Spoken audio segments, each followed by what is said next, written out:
Hello students, चलिए आज की इस वीडियो में हम कुछ practical problems national income accounting में सॉल्व करने की कोशिश करते हैं, जिससे हमें नेशनल इनकम अकाउंटिंग पे जो कुछ प्रैक्टिकल प्रॉब्लम्स आती है, कुछ जो न्यूमेरिकल टाइप की आती है, उससे सॉल्व करने में मदद मिलेगी। तो चलिए फटाफट आगे बढ़ते हैं।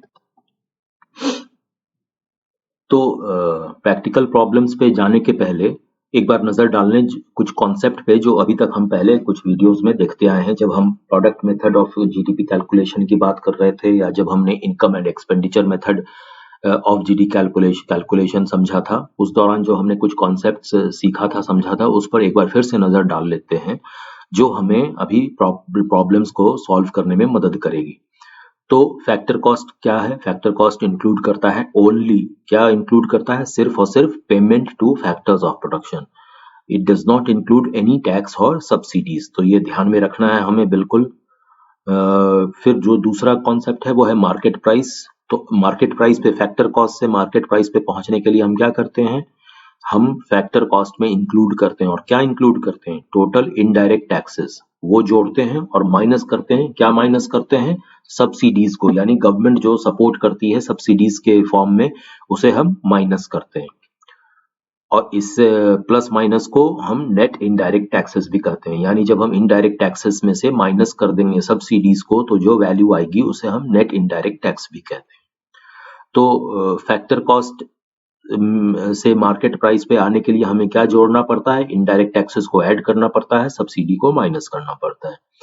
तो जीडीपी एट फैक्टर कॉस्ट, अब देखें इसे क्या कहते हैं? इसे हम कहते हैं wages plus profits plus interest plus rent, यानी जो पेमेंट हो रही है फैक्टर्स ऑफ प्रोडक्शन को, जो फैक्टर्स ऑफ प्रोडक्शन की जो इनकम है, और वो क्या क्या है? लेबर की वेजेस है, इंटरप्रेन्योर का प्रॉफिट है, जो इंटरेस्ट अर्न किया जा रहा है कैपिटल के ऊपर में, और जो लैंडलॉर्ड के द्वारा रेंट अर्न किया जा रहा है। तो ये जीडीपी एट फैक्टर कॉस्ट कहलाता है।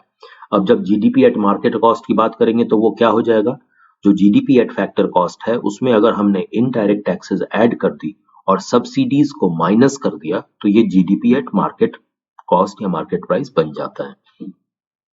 तो इसे हम कहते हैं GDP at factor cost plus net indirect taxes. Net indirect taxes का मतलब है कि जब डायरेक्ट इनडायरेक्ट टैक्स में से हम सब्सिडी को माइनस करते हैं, तब वो नेट इनडायरेक्ट टैक्स में कन्वर्ट हो जाता है।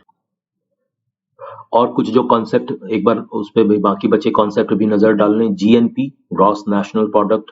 तो अभी जैसा हमने चर्चा की थी पिछले वीडियो में, जो डोमेस्टिक वर्ड को नेशनल में कन्वर्ट करने के लिए, यानी कि जीएनपी को जीडीपी में कन्वर्ट करने के लिए हम net factor income from abroad को जोड़ते हैं। यानी GNP will be equal to GDP, gross domestic product, plus net factor income from abroad, जिसे हम एनफीफा शॉर्ट में कहते हैं, या नफीफा।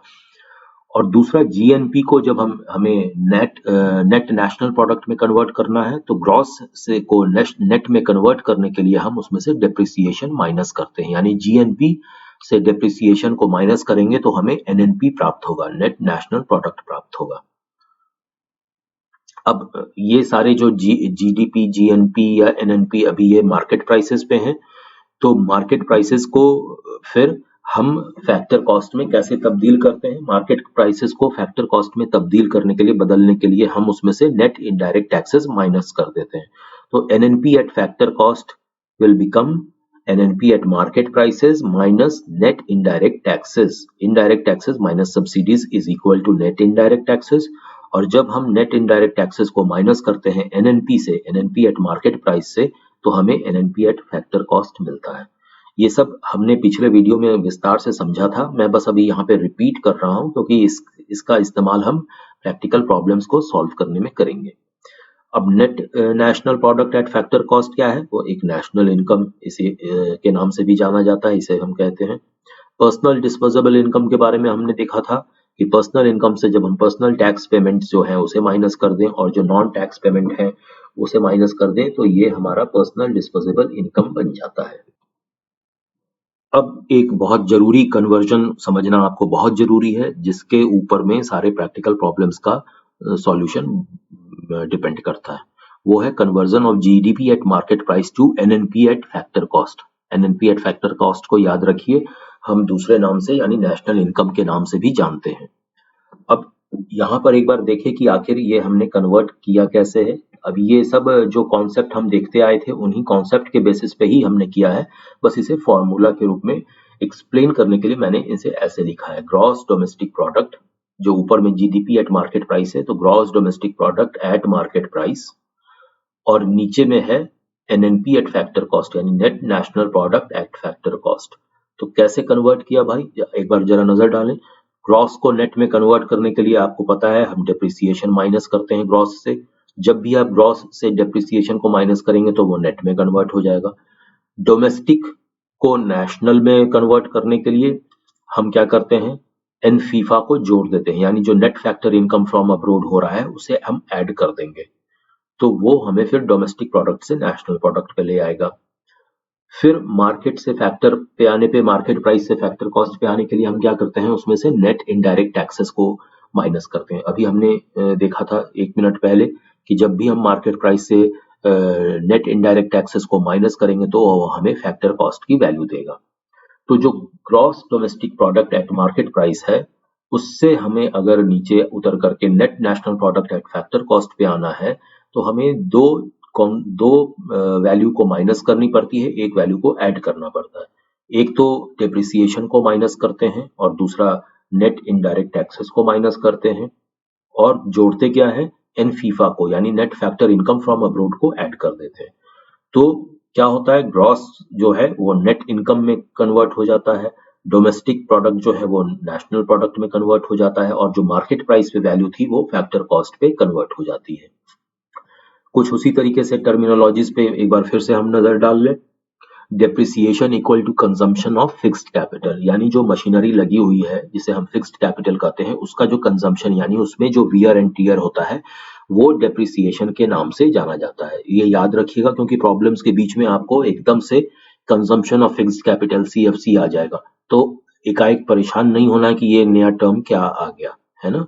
तो ये डेप्रिसिएशन को ही हम दूसरे टर्मिनोलॉजी से टर्म से जानते हैं, और वो है कंजम्पशन ऑफ फिक्स्ड कैपिटल।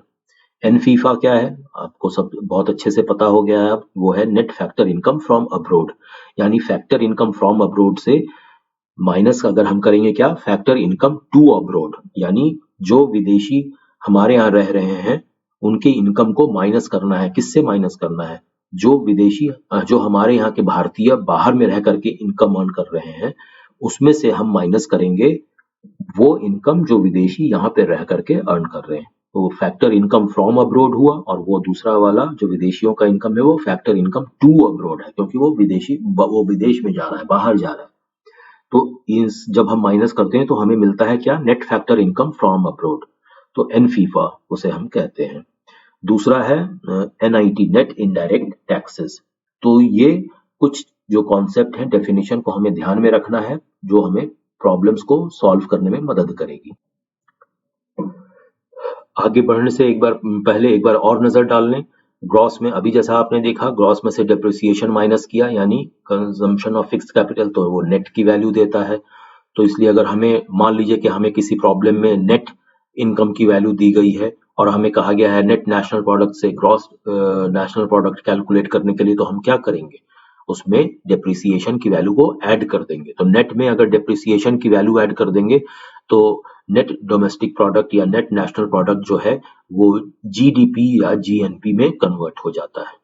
उसी तरीके से मान लीजिए कि अगर जीडीपी दी हुई है, डोमेस्टिक प्रोडक्ट की वैल्यू दी गई है, और कहा जाए कि जीएनपी की वैल्यू निकालिए, तो हम क्या करेंगे, उसमें डोमेस्टिक में net factor income from abroad को जोड़ देते हैं, तो उससे क्या होता है, वो जीएनपी में या एनएनपी में कन्वर्ट हो जाता है, ग्रॉस नेशनल इनकम में या नेट नेशनल इनकम, जैसा भी दिया रहे। अगर नेट डोमेस्टिक प्रोडक्ट दिया हुआ है तो वो नेट नेशनल इनकम में कन्वर्ट हो जाएगा, और अगर ग्रॉस डोमेस्टिक प्रोडक्ट दिया हुआ है तो वो नेट डोमेस्टिक प्रोडक्ट में कन्वर्ट हो जाएगा।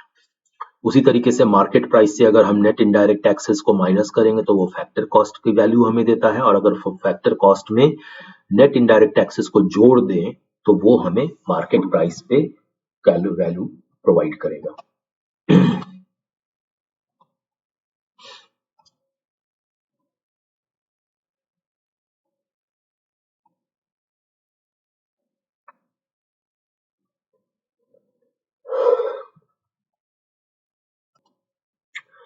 तो अभी हमने कुछ बेसिक कॉन्सेप्ट्स पे और फॉर्मूले पे नजर डाले थे। अब एक बार अलग अलग मेथड, जो 3 अलग अलग मेथड हैं जीडीपी कैलकुलेशन के, उनके माध्यम से हम कैसे कैलकुलेट करते हैं जीडीपी या एनडीपी या एनएनपी, उस फॉर्मूला पे नजर डाल लेते हैं। तो इनकम मेथड के अंदर में अगर हम देखें तो एनडीपी यानी कि net domestic product at factor cost, इसकी वैल्यू क्या होती है? नेट, याद रखिए डोमेस्टिक प्रोडक्ट है, यहाँ पे नेशनल नहीं है। तो यहाँ पे डोमेस्टिक यानी कम्युनिटी के अंदर में, इकोनॉमी के अंदर में जो लोग अर्न कर रहे हैं उसकी वैल्यू आएगी। और वो क्या है फैक्टर कॉस्ट पे? यानी फैक्टर कॉस्ट का मतलब जो पेमेंट हो रही है फैक्टर्स ऑफ प्रोडक्शन को। तो वो क्या है? वो वेजेस है, लेबर को वेजेस, लैंडलॉर्ड को रेंट, कैपिटल के मालिक को इंटरेस्ट और इंटरप्रेन्योर को प्रॉफिट, प्लस मिक्स्ड इनकम। अब मिक्स्ड इनकम क्या है? जैसे जो बार्बर अपनी से बिजनेस करके कमाते हैं, या छोटे छोटे शॉपकीपर्स जो कमाते हैं, या फार्मर जो कमा रहे हैं अपना काम करके, जो सेल्फ एम्प्लॉयड लोगों की इनकम है, उसे हम मिक्स्ड इनकम कहते हैं। उसी तरीके से इनकम मेथड के द्वारा जो है एनएनपी एट फैक्टर कॉस्ट यानी net national product at factor cost, जिसे हम नेशनल इनकम के नाम से भी जानते हैं, वो कैसे कैलकुलेट करते हैं? जो ऊपर वैल्यू निकल करके आई एनडीपी एट फैक्टर कॉस्ट यानी डोमेस्टिक इनकम, उसमें अगर हमने net factor income from abroad जोड़ दिया तो वो एनएनपी एट फैक्टर कॉस्ट हो जाता है। और एनएनपी यानी net national product at factor cost को हम नेशनल इनकम के नाम से भी जानते हैं। अब चलिए आगे बढ़ते हैं एक्सपेंडिचर मेथड के अंदर में, देखते हैं एक्सपेंडिचर मेथड क्या है। इसके अंदर में फॉर्मूला क्या होता है? जीडीपी एट मार्केट कॉस्ट, तो market price. GDP at market price कैसे निकलती है? C plus G plus I plus X minus M. Consumption, जो हाउस होल्ड का कंजम्पशन है, जी यानी गवर्नमेंट का जो एक्सपेंडिचर है, प्लस आई जो इन्वेस्टमेंट है फर्म्स के द्वारा अपने मशीनरी पे, इन्वेंट्री पे, और जो एक्सपोर्ट से अर्निंग हो रही है उसमें से माइनस करते हैं इंपोर्ट में जो खर्च हो रहा है। तो ये C plus G plus I plus X minus M हमें जीडीपी एट मार्केट प्राइस के बारे में जानकारी देता है, gross domestic product eight market price.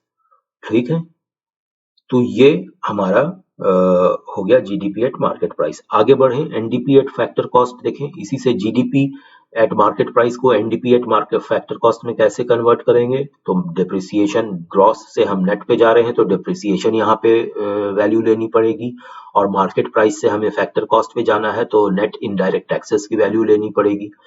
तो एनडीपी एट फैक्टर कॉस्ट को हम कैलकुलेट करने के लिए जीडीपी एट मार्केट प्राइस से, जो जीडीपी हमारी एट मार्केट प्राइस पे है, उससे डिप्रिसिएशन को माइनस कर देते हैं। क्यों? क्योंकि हमें ग्रॉस से नेट डोमेस्टिक प्रोडक्ट पे जाना है, और चूंकि ऊपर वाली इनकम वो जीडीपी मार्केट प्राइस पे थी, तो हमें फैक्टर कॉस्ट पे आने के लिए नेट इनडायरेक्ट टैक्सेस को भी माइनस करना होगा। तो एनडीपी एट फैक्टर कॉस्ट बन गया क्या? बन गया GDP at market price minus depreciation minus net indirect taxes. फिर जो एनएनपी है, अब डोमेस्टिक इनकम को नेशनल इनकम में कन्वर्ट कर रहे हैं भाई, तो यहाँ पे क्या होगा? Net factor income from abroad को हम जोड़ देते हैं। किसमें जोड़ देते हैं? एनडीपी में। तो ऊपर जो हमने वैल्यू निकाली थी नेट डोमेस्टिक प्रोडक्ट की एट फैक्टर कॉस्ट, उसमें अगर हमने net factor income from abroad जोड़ दिया तो वो हमारा एनएनपी एट फैक्टर कॉस्ट यानी net national product at factor cost निकल आता है, जिसे हम नेशनल इनकम भी कहते हैं। जो तीसरा और फाइनल मेथड है वो है प्रोडक्ट मेथड, जिसे हम वैल्यू एडेड मेथड भी कहते हैं। तो जीडीपी एट मार्केट प्राइस यहाँ पर ये बताता है gross value added by all the sectors, जितने भी सेक्टर्स हैं उनके द्वारा जो ग्रॉस वैल्यू एडिशन किया जा रहा है वो हमें यहाँ पे प्रोडक्ट मेथड से जीडीपी एट मार्केट प्राइस को कैलकुलेट करने में मदद करता है।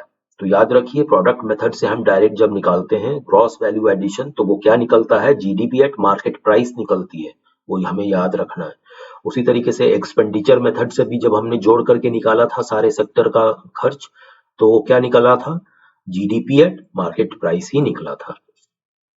ठीक है, तो आगे बढ़ते हैं। NDP, GDP at market price को एनडीपी एट फैक्टर कॉस्ट में कन्वर्ट करने के लिए फिर से हम वही करेंगे, जीडीपी एट मार्केट प्राइस से माइनस करेंगे डिप्रिसिएशन, माइनस करेंगे नेट इनडायरेक्ट टैक्सेस, तो हमें एनडीपी यानी net domestic product at factor cost मिल जाएगा। फिर उससे हम net national product at factor cost यानी नेशनल इनकम कैसे निकालेंगे? उसमें net domestic product at factor cost में एनफीफा यानी net factor income from abroad को जोड़ देते हैं, तो डोमेस्टिक प्रोडक्ट जो है वो नेशनल प्रोडक्ट में कन्वर्ट हो जाता है, यानी नेट नेशनल प्रोडक्ट में वो कन्वर्ट हो जाएगा। अब कुछ और कॉन्सेप्ट पे नजर डालते हैं। डेफिनेशन, ये वर्ड्स को, टर्मिनोलॉजीज को जान लेना, ध्यान में रखना बहुत जरूरी है, नहीं तो प्रॉब्लम्स में बीच में ये सब टर्मिनोलॉजीज यूज होती है जिससे आप कंफ्यूज हो सकते हैं। इसके बाद फिर हम प्रैक्टिकल प्रॉब्लम्स पे जाएंगे वीडियो के अंत में। तो ग्रॉस कैपिटल, यहाँ पर एक टर्म आता है ग्रॉस डोमेस्टिक कैपिटल फॉर्मेशन, और ग्रॉस इन्वेस्टमेंट भी हम इसे कहते हैं। यानी ध्यान दीजिए, ग्रॉस डोमेस्टिक कैपिटल फॉर्मेशन, ठीक है, या इसे हम ग्रॉस इन्वेस्टमेंट भी कहते हैं। क्यों? क्योंकि कैपिटल फॉर्मेशन किसके द्वारा की जाएगी? मशीनरी तो जो है वो फर्म्स के द्वारा की जाएगी एस्टैब्लिश, और फर्म्स फिर क्या करती है? जब मशीनरी पे खर्च करती है तो हम उसे इन्वेस्टमेंट कहते हैं। तो it refers to the addition to capital stock of the economy. Example क्या है? Expenditure incurred by the firms for investment. इसके दो कंपोनेंट होते हैं, एक तो होता है जो मशीनरी में जाता है जिसे हम ग्रॉस फिक्स्ड कैपिटल फॉर्मेशन कहते हैं। फिक्स्ड कैपिटल है, क्यों? क्योंकि वो मशीनरी है ना, लंबे समय तक चलेगी, तो बड़ी बड़ी मशीन्स जो लगती है तो ग्रॉस फिक्स्ड कैपिटल फॉर्मेशन के नाम से उसे जाना जाता है, जो परचेज ऑफ फिक्स्ड एसेट्स पे जो खर्च किया जाता है। और दूसरा है इन्वेंट्री पे खर्च किया जाना, यानी जो फिजिकल चेंज होता है in the stock of goods. तो physical change in the stock of goods हम उसे इन्वेंट्री इन्वेस्टमेंट कहते हैं। तो आपने देखा कि ग्रॉस डोमेस्टिक कैपिटल फॉर्मेशन यानी कि ग्रॉस इन्वेस्टमेंट जो है उसके दो कंपोनेंट होते हैं। एक होता है gross fixed capital formation, machinery में इन्वेस्टमेंट, फिक्स्ड एसेट में इन्वेस्टमेंट, और दूसरा होता है इन्वेंट्री में इन्वेस्टमेंट। अब जीडीपी एट मार्केट प्राइस अभी हम देखते आए हैं, सुनते आए हैं। तो जीडीपी एट मार्केट प्राइस जिसका फॉर्मूला होता है C plus G plus I plus X minus M, इसे हम कैसे लिख सकते हैं? I की जगह पे हम ग्रॉस डोमेस्टिक कैपिटल फॉर्मेशन ला सकते हैं। क्यों? क्योंकि आपने ऊपर में देखा ना वो ग्रॉस डोमेस्टिक कैपिटल फॉर्मेशन क्या है, और उसे हम ग्रॉस इन्वेस्टमेंट के नाम से भी जानते हैं। तो इसे हम C प्लस G DCF भी लिख सकते हैं, प्लस नेट एक्सपोर्ट्स तो है ही X माइनस M। अब एक दूसरा जो कॉन्सेप्ट आता है वो है ऑपरेटिंग सरप्लस का। अब ये क्या है? इट इज अनदर टर्म, ये दूसरा टर्म है, यूज करते हैं फैक्टर पेमेंट्स के लिए, ठीक है।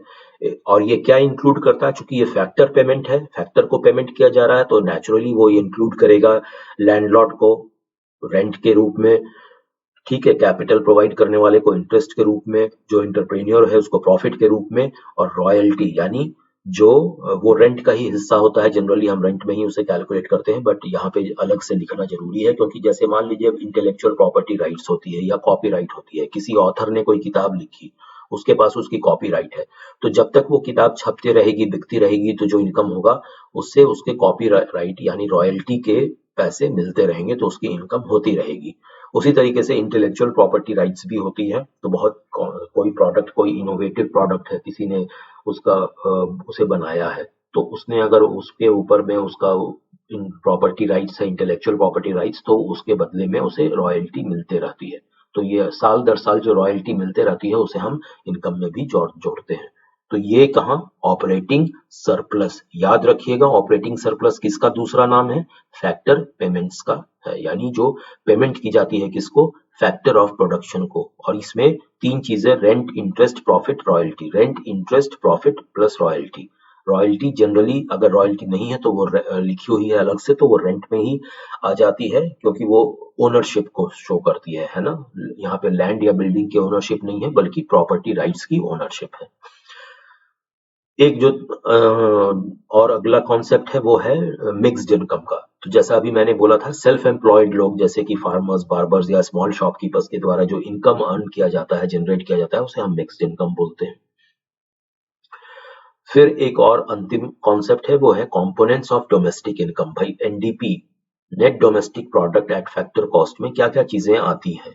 Components of domestic income. जब भी हम वर्ड ऐसे यूज कर देते हैं ना, आपको मिलेगा प्रैक्टिकल प्रॉब्लम में डोमेस्टिक इनकम।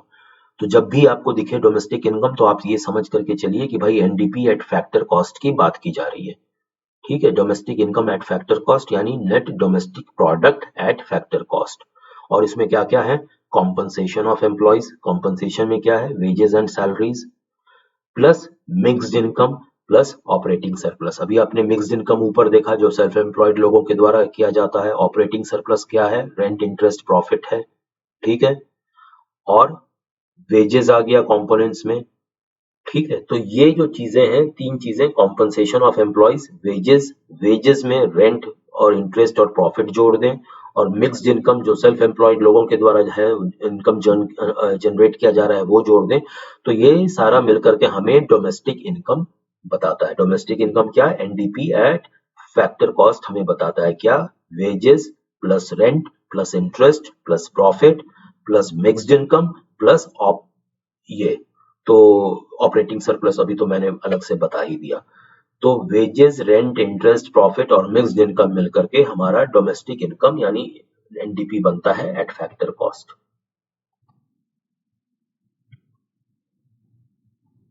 अब चलिए एक प्रैक्टिकल प्रॉब्लम पे आते हैं, जहां पर इस चार्ट में आप देख रहे हैं ये 10 अलग अलग तरीके की आइटम्स की वैल्यू दी गई है, पर्टिकुलर्स दिए हुए हैं। यहाँ पे रेंट दिया गया है, ये देखिए गवर्नमेंट फाइनल कंजम्पशन एक्सपेंडिचर दिया हुआ है GFCE, सब्सिडीज भी दी हुई है, gross domestic fixed capital formation दिया हुआ है GDFCF यानी gross domestic fixed capital formation, मतलब क्या है? मशीनरी में जो इन्वेस्ट किया जा रहा है वो दिया गया है। Net factor income to abroad दिया गया है, यानी जो पैसा विदेश में जा रहा है। नेट डिक्रीज इन इन्वेंट्रीज दी जा रही है, यानी इन्वेंट्रीज में जो कमी आई है, यानी कुछ प्रोडक्ट जो पहले बना करके स्टॉक रखा गया था फिनिश्ड गुड्स का, उसमें जो सेल हो गई तो उसके वजह से जो डिक्रीज आया इन्वेंट्री में उसकी वैल्यू दी गई है। नेट एक्सपोर्ट्स की वैल्यू दी गई है, नेट इनडायरेक्ट टैक्सेस की वैल्यू दी गई है, प्राइवेट फाइनल कंजम्पशन एक्सपेंडिचर की वैल्यू दी गई है, करंट रिप्लेसमेंट कॉस्ट यानी डिप्रिसिएशन की वैल्यू दी गई है। अब इतनी सारी वैल्यू दी गई है, हमें क्या करना है? इससे नेशनल इनकम की वैल्यू कैलकुलेट करनी है। तो अब आपको नेशनल इनकम के लिए आप वैल्यू कैलकुलेट करने के लिए आपने देखा था कि 2-3 फॉर्मूले हैं। तो अब अभी यहाँ पर हमें क्या दिख रहा है? जो दिया हुआ है उसी में से तो निकालेंगे ना, जो वैल्यू दी गई है उसी का इस्तेमाल करना है। याद रखिएगा कि कुछ वैल्यूज इसमें ऐसी दी गई होगी जिसकी जरूरत शायद इस फॉर्मूले में नहीं हमें करनी पड़े, यहाँ पे नेशनल इनकम की वैल्यू को निकालने के लिए नहीं करनी पड़े। तो हमें क्या क्या दिख रहा है? चलिए वो देखते हैं। गवर्नमेंट फाइनल कंजम्पशन एक्सपेंडिचर दिख गया हमें, प्राइवेट फाइनल कंजम्पशन एक्सपेंडिचर दिख गया। तो हमें ये समझ में आ गया कि अरे ये तो C दिख रहा है और G भी दिख रहा है ना, और gross domestic fixed capital formation भी दिख रहा है। अरे तो हमें तो C+G+I दिख गया, और एक्सपोर्ट्स भी हमने देखा था, नेट एक्सपोर्ट्स है भाई, तो X-M भी दिख गया, है ना। तो इस तरीके से हम इसमें क्या निकाल सकते हैं? अगर ये कैलकुलेट कर जोड़ दें हम तो हमें क्या मिलेगा? नेशनल इनकम यानी नेट नेशनल प्रोडक्ट मिलेगा। तो domestic income NDP at factor cost अगर हमें निकालना हो तो एनडीपी एट फैक्टर कॉस्ट निकालने के लिए फिर हम क्या करेंगे? फैक्टर कॉस्ट पे, तो फैक्टर कॉस्ट पे जाने के लिए डिप्रिसिएशन को एनडीपी पे जाने के लिए तो एक तो क्या करेंगे? नेशनल इनकम निकाल करके उससे डिप्रिसिएशन माइनस करेंगे और इनडायरेक्ट टैक्सेस माइनस करेंगे। तो नेशनल इनकम निकालेंगे पहले और उसके बाद उसमें से माइनस कर क्या करेंगे? डिप्रिसिएशन माइनस करेंगे और इनडायरेक्ट टैक्सेस माइनस करेंगे, ठीक है। तो ये सब सारे वैल्यूज को अगर हमने देखा तो यहाँ पर क्या आ रहा है? गवर्नमेंट फाइनल कंजम्पशन एक्सपेंडिचर 2500 है, वो 2500 हमने लिख दिया। प्राइवेट फाइनल कंजम्पशन एक्सपेंडिचर 2200 है, वो हमने लिख दिया। अब उसके बाद जो gross domestic fixed capital formation वो 1190 है, वो हम लेंगे। लेकिन हमें ध्यान में रखना है कि यहाँ पे replacement cost decrease in inventories भी है, इन्वेंट्रीज में कमी आ रही है। तो ये ग्रॉस जो है डोमेस्टिक फिक्स्ड कैपिटल फॉर्मेशन से हम ये डिक्रीज इन्वेंट्री हो रही है, इसे हम माइनस कर देते हैं। अगर यही इंक्रीज हो रही होती इन्वेंट्री तो नेट इंक्रीज इन इन्वेंट्रीज रहता तो ये 100 हम उसमें जोड़ देते, लेकिन यहाँ पे चूंकि डिक्रीज हो रही है, कमी हो रही है, तो हम 1190 में से 100 माइनस कर देते हैं। फिर ये माइनस होगा नेट एक्सपोर्ट्स। नेट एक्सपोर्ट्स में क्या है भाई? इंपोर्ट ज्यादा है, एक्सपोर्ट कम है, तो इसलिए वो नेगेटिव में वैल्यू आ रही है, ठीक है। मान लीजिए कि 200 रुपए का इंपोर्ट करें और 100 रुपए का एक्सपोर्ट करें तो क्या होगा? Net value import net exports की क्या हो जाएगी? एक्सपोर्ट माइनस इंपोर्ट, एक्सपोर्ट है 100 और इंपोर्ट है 200, तो 100 माइनस 200 यानी माइनस में चला जाता। तो माइनस में अगर वैल्यू है, नेगेटिव वैल्यू है, इसका मतलब है नेट एक्सपोर्ट्स जो है वो नेगेटिव में होने का मतलब है कि इंपोर्ट ज्यादा है और एक्सपोर्ट कम है, तो वो भी हमने ले लिया। अब यहाँ पे ये हमें बता रहा है जीडीपी, ठीक है, ग्रॉस की वैल्यू आ रही है। तो नेट डोमेस्टिक प्रोडक्ट पे जाने के लिए हमने क्या किया, डिप्रिसिएशन को माइनस कर दिया ग्रॉस से नेट पे आने पे। क्यों? क्योंकि देखिए यहाँ पे gross domestic fixed capital formation की बात हुई है ना, तो हमें नेट पे आना है। तो ग्रॉस से नेट पे आने के लिए हमने डिप्रिसिएशन माइनस कर दिया, वो डिप्रिसिएशन की वैल्यू दी हुई है, वो माइनस हो गया। और फिर हमने इनडायरेक्ट टैक्सेस माइनस कर दिया। क्यों? क्योंकि पहले वैल्यू जो है वो मार्केट प्राइसेस पे आती, अभी अगर हम इनडायरेक्ट टैक्सेस को माइनस कर दें तो वो नेट इनडायरेक्ट टैक्सेस जो है वो हमें फिर फैक्टर कॉस्ट पे वैल्यू देगी। तो वो क्या है, नेट इनडायरेक्ट टैक्सेस 470 रुपए, सॉरी 470 करोड़, तो वो भी माइनस कर दिया। तो ये अगर प्लस और माइनस करें तो हमें 4775 करोड़ की वैल्यू आती है।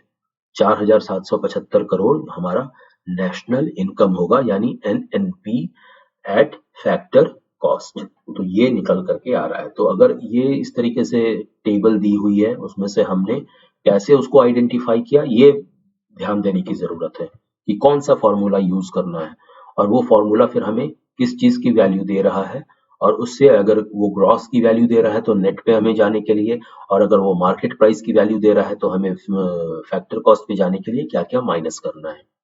अब आप देख लीजिए कि यहाँ पे कुछ चीजें नहीं यूज हुई हैं, जैसे net factor income to abroad, इसकी वैल्यू हमें जरूरत अलग से नहीं पड़ी, रेंट अलग से जरूरत नहीं पड़ी, है ना।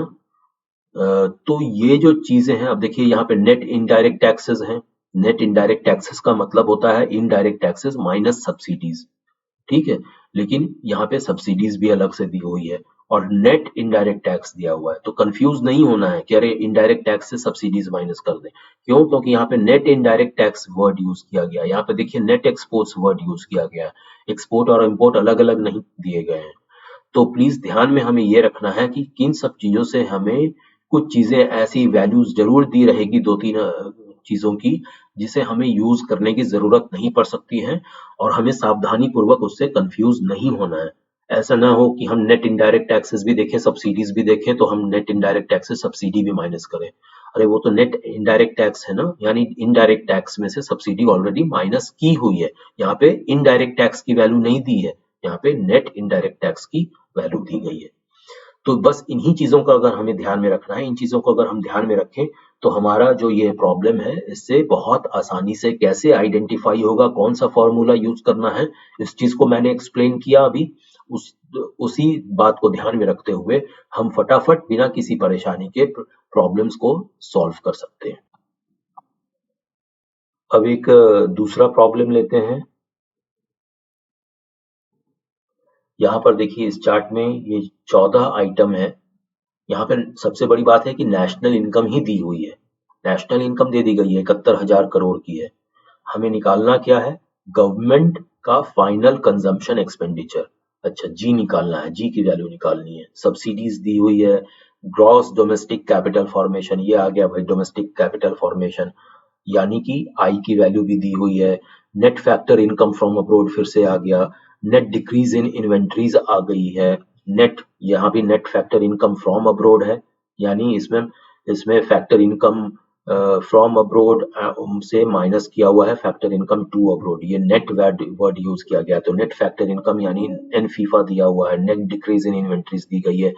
नेट एक्सपोर्ट्स दिया गया है, यानी एक्सपोर्ट माइनस इंपोर्ट करके नेट एक्सपोर्ट्स की वैल्यू दी गई है। नेट इनडायरेक्ट टैक्सेस है, यानी इनडायरेक्ट टैक्स में से सब्सिडी ऑलरेडी माइनस करके नेट इनडायरेक्ट टैक्स की वैल्यू दी गई है।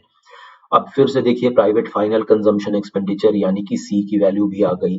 कंजम्पशन ऑफ फिक्स्ड कैपिटल यानी डेप्रिसिएशन की वैल्यू भी है भाई, 3,000 करोड़ है। प्रॉफिट्स यानी जो इंटरप्रेन्योर को प्रॉफिट हो रही है उसकी वैल्यू दी गई है। सबसे बड़ी बात है वेजेस एंड सैलरीज और ऑपरेटिंग सरप्लस भी दिए गए हैं। वेजेस एंड सैलरीज क्या है, लेबर को जो वेज मिलती है ना। ऑपरेटिंग सरप्लस क्या है, रेंट है प्लस इंटरेस्ट है प्लस प्रॉफिट है। रेंट, इंटरेस्ट प्लस प्रॉफिट मिल करके ऑपरेटिंग सरप्लस। प्रॉफिट अलग से भी दिया हुआ है, कंफ्यूज नहीं होना है। ऑपरेटिंग सरप्लस भी है हमारे पास। ऑपरेटिंग सरप्लस क्या क्या होता है, rent plus interest plus profit, याद रखिएगा, रिपीट करते रहिए मेरे साथ। और मिक्स्ड इनकम, हमें निकालना है ना। तो अब हम ये फॉर्मूला लेते हैं। देखिए क्या सबसे पहले मिक्स्ड इनकम निकाल लेते हैं, तो हमें नेशनल इनकम के फॉर्मूले का इस्तेमाल करेंगे। एक बार फिर से नजर डाल लें, एनएनपी एट फैक्टर कॉस्ट को हम नेशनल इनकम कहते हैं, जो नेशनल इनकम की वैल्यू यहाँ दी गई है। और वो क्या होता है, NDP at factor cost domestic income है, ठीक है, प्लस एन फीफा। तो नेट डोमेस्टिक प्रोडक्ट में अगर एन फीफा को जोड़ दें तो एनएनपी एट फैक्टर कॉस्ट यानी नेशनल इनकम आती है। और एनडीपी एट फैक्टर कॉस्ट में क्या क्या लेते हैं, wages plus rent plus interest plus profit plus mixed income. अभी हम पीछे देखते आए हैं, 5 मिनट पहले हमने नजर डाला था। Wage, rent, interest, profit and mixed income, जो सेल्फ एम्प्लॉयड लोगों का इनकम है, ये हमें जोड़ने पर क्या वैल्यू मिलती है, net domestic product at factor cost.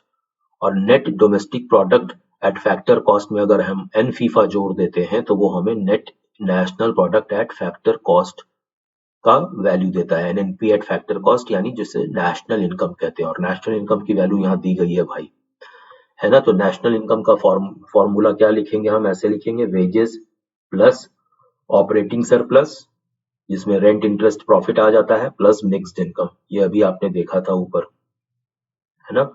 तो ये ऐसे फॉर्मूला लिख दिया, तो नेशनल इनकम की जगह 71,000 करोड़ डाल दीजिए। वेजेस की जगह पर जो है वो वेजेस एंड सैलरीज हमें दी गई है 15,000 करोड़, तो 15,000 करोड़ आ गया। ऑपरेटिंग सरप्लस आ गया। ऑपरेटिंग सरप्लस में क्या क्या है भाई, रेंट इंटरेस्ट प्रॉफिट है, ठीक है, तो वो 30,000 करोड़ है। अब अलग से प्रॉफिट को नहीं जोड़ना है, याद रखिएगा। प्लस ऊपर फॉर्मूला में हमने मिक्स्ड इनकम लिखा था, प्लस एन फीफा। तो मिक्स्ड इनकम और एन फीफा हमें अलग से दिया हुआ है 1,000 करोड़, ठीक है, तो वो आ गया। अब इसमें क्या है, सिर्फ मिक्स्ड इनकम की वैल्यू नहीं पता है, तो मिक्स्ड इनकम को किनारे कर दीजिए और सबको नेशनल इनकम से इधर ले जाकर के माइनस कर दीजिए। 71,000 माइनस 15,000 माइनस 30,000 माइनस 1,000, ये मिलकर के हो गए 25,000 करोड़। तो मिक्स्ड इनकम की वैल्यू क्या हो गई, 25,000 करोड़ हो गई। तो आपने देखा ना कि कितनी आसानी से निकल सकता है। बस हमें ध्यान क्या रखना है, हमें ध्यान ये देना है कि हम सबसे पहले ध्यान पूर्वक ये सब पढ़ लें कि हमें क्या दिया गया है, किन सब चीजों की वैल्यू दी गई है और हमें क्या उसमें से निकालना है। जो निकालना है तो उसके लिए फिर ये देखना है कि कौन सा हमें फॉर्मूला यूज करना है। तो अगर यहाँ पे जैसे नेशनल इनकम दिया हुआ है, तो और नेशनल इनकम तो हमें समझ में आ गया कि नेशनल इनकम दिया हुआ है, तो हम सीधा नेशनल इनकम पे चले जाएं, यानी एनएनपी एट फैक्टर कॉस्ट पे। अब एनएनपी एट फैक्टर कॉस्ट में तो उसके लिए क्या क्या चीजें जोड़ते हैं, कौन सा फॉर्मूला, तो यहाँ पे जो फॉर्मूला 2-3 फॉर्मूले हैं, उसमें wages plus operating surplus plus mixed income का फॉर्मूला हमें कारगर दिख रहा है, प्लस एनफीफा का। क्यों, क्योंकि यहाँ पे इन सब जो चीजें यहाँ पे लिखी हुई है उनकी वैल्यू यहाँ पे दी गई है। तो जब वैल्यू दी गई है तो बस फटाफट हम वही फॉर्मूला उठाएंगे जो यहाँ पे लागू हो सकता है और उनको जोड़ देंगे, और जो बच जाएगा वो उसकी वैल्यू निकल आएगी, है ना। तो ये अगर इन सब चीजों का हम ध्यान में रखें तो हम बहुत आसानी से। चलिए, तो अब हम अपने लास्ट कंपोनेंट पे आते हैं, जहां पे हमें ग्रॉस गवर्नमेंट एक्सपेंडिचर निकालना है। वो सारे चार्ट में सारे वैल्यूज दिए हुए थे, आपने देखा भी, अभी हमने मिक्स्ड इनकम निकाला भी। तो अब आगे बढ़ते हैं। हमें मालूम है कि उस चार्ट में हमें नेशनल इनकम दिया हुआ है, और नेशनल इनकम क्या है, NNP at factor cost, net national product at factor cost. अच्छा, दूसरे मेथड से हम ये भी जानते हैं कि जीडीपी एट मार्केट प्राइस क्या होता है, उसका फॉर्मूला क्या होता है, वो होता है C plus G plus I plus X minus M. अब हमने यहाँ पे ये फॉर्मूला क्यों बीच में हम लेकर के आए, बिकॉज हमें गवर्नमेंट एक्सपेंडिचर निकालनी है, और गवर्नमेंट एक्सपेंडिचर निकालने के लिए हमें मालूम है कि इस फॉर्मूला में जो जीडीपी एट मार्केट प्राइस का फॉर्मूला है, उस फॉर्मूले में यहाँ पे C plus G plus I plus X minus M up front दिया हुआ है। तो अगर हमें, जैसा आपको पता भी है और चार्ट में दिया हुआ भी है कि C दिया हुआ है, वो I यानी प्राइवेट इन्वेस्टमेंट दिया हुआ है, और नेट एक्सपोर्ट की वैल्यू दी गई है, तो अगर हम जीडीपी एट एमपी हमें पता हो तो हम गवर्नमेंट की एक्सपेंडिचर निकाल सकते हैं आसानी से।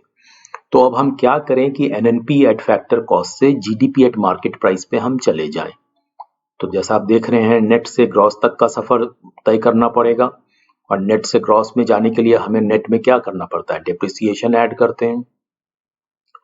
फिर फैक्टर कॉस्ट से मार्केट प्राइस पे जाने के लिए हम क्या करते हैं, इस पे हम नेट इनडायरेक्ट टैक्सेस को इंक्लूड करते हैं। तो अगर ये हमें पता चल जाए कि एनआई जो हमारा नेशनल इनकम है उससे अगर हम जीडीपी एट मार्केट प्राइस निकाल लें और उसे फिर इस C plus G plus I plus X minus M formula से इक्वेट कर दें और बाकी सभी की वैल्यू पुट कर दें तो हमारा ये G आसानी से निकल जाएगा, है ना। ये बात स्पष्ट हो रही है। तो देखिए हम दो तरीके के फॉर्मूले को, दो अलग अलग मेथड के फॉर्मूले का इस्तेमाल करके फिर हम उससे अपना काम पूरा कर रहे हैं, यानी कि प्रॉब्लम को सॉल्व कर रहे हैं। तो आगे बढ़ते हैं। अभी जैसा हमने देखा एनआई दिया हुआ है एनएनपी एट फैक्टर कॉस्ट, और वो एनएनपी एट फैक्टर कॉस्ट का फॉर्मूला क्या होता है आपको खुद पता है कि एनडीपी, जो अगर हमें पता हो एनडीपी एट फैक्टर कॉस्ट में अगर हम एन फीफा जोड़ देते हैं, net factor income from abroad, तो वो एनएनपी एट फैक्टर कॉस्ट बन जाता है, यानी कि नेशनल इनकम। तो अगर हमें एनडीपी निकालना है, और एनडीपी निकालना क्यों जरूरी है, ताकि एनडीपी हम निकालेंगे तो फिर जीडीपी हम निकाल सकते हैं।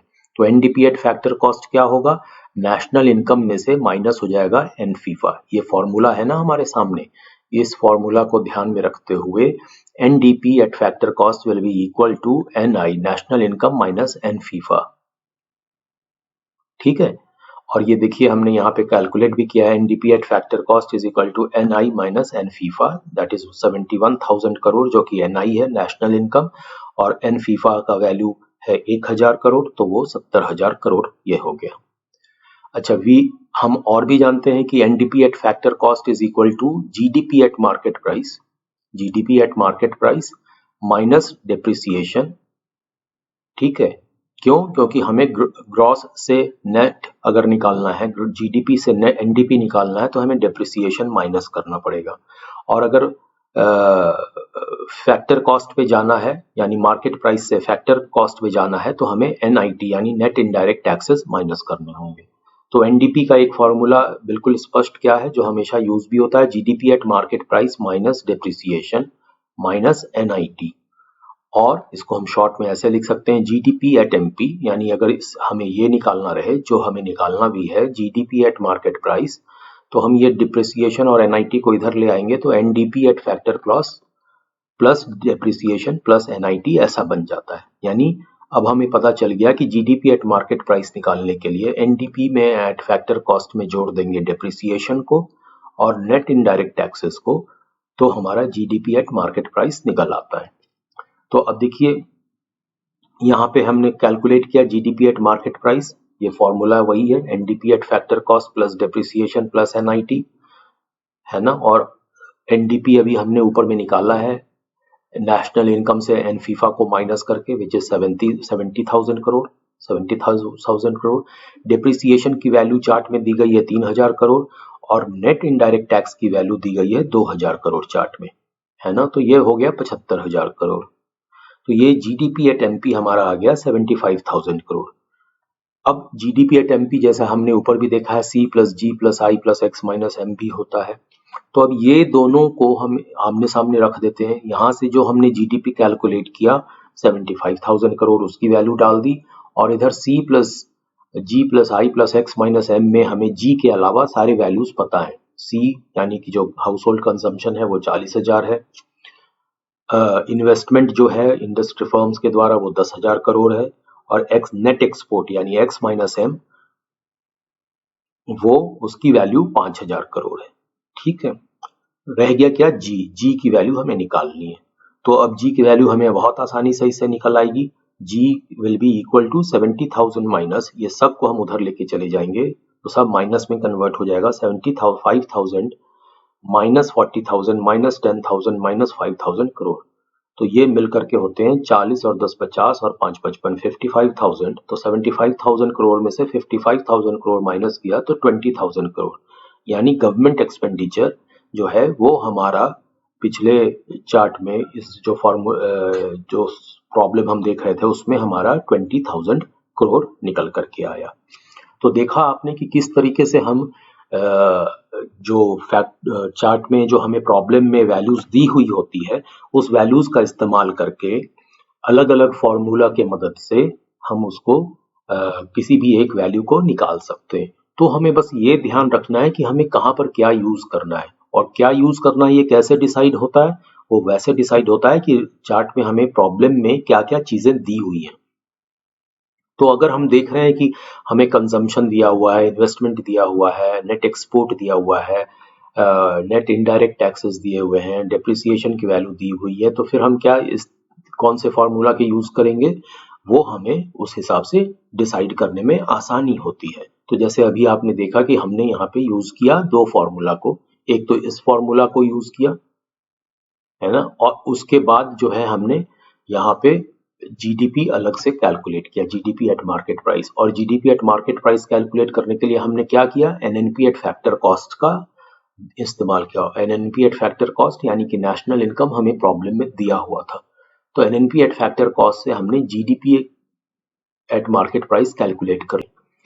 आई होप कि अभी आपको ये समझ में आ गया होगा। दो प्रॉब्लम जो मैंने ली थी वो बिल्कुल अलग तरीके की थी और इस तरीके की थी कि जिससे अगर हम इस तरीके के प्रॉब्लम को कैसे सॉल्व करना है वो स्टेप बाय स्टेप अगर समझ जाएं तो वो हमें फिर दूसरे इस तरीके के जो भी प्रॉब्लम्स आएंगे उसको समझने में, उसको सॉल्व करने में आसानी होगी। आगे के अलग वीडियो में मैं अलग अलग कुछ और प्रॉब्लम्स लूंगा, लेकिन वो सारे प्रॉब्लम्स इसी तरीके के दो कैटेगरीज जो अभी मैंने दिखाई है उन्हीं के समान पे होंगी। तो अगर ये दो आप समझ गए हैं तो फिर आगे के जो दूसरे प्रॉब्लम्स भी हैं वो भी बनाने में आपको आसानी होगी। Thank you.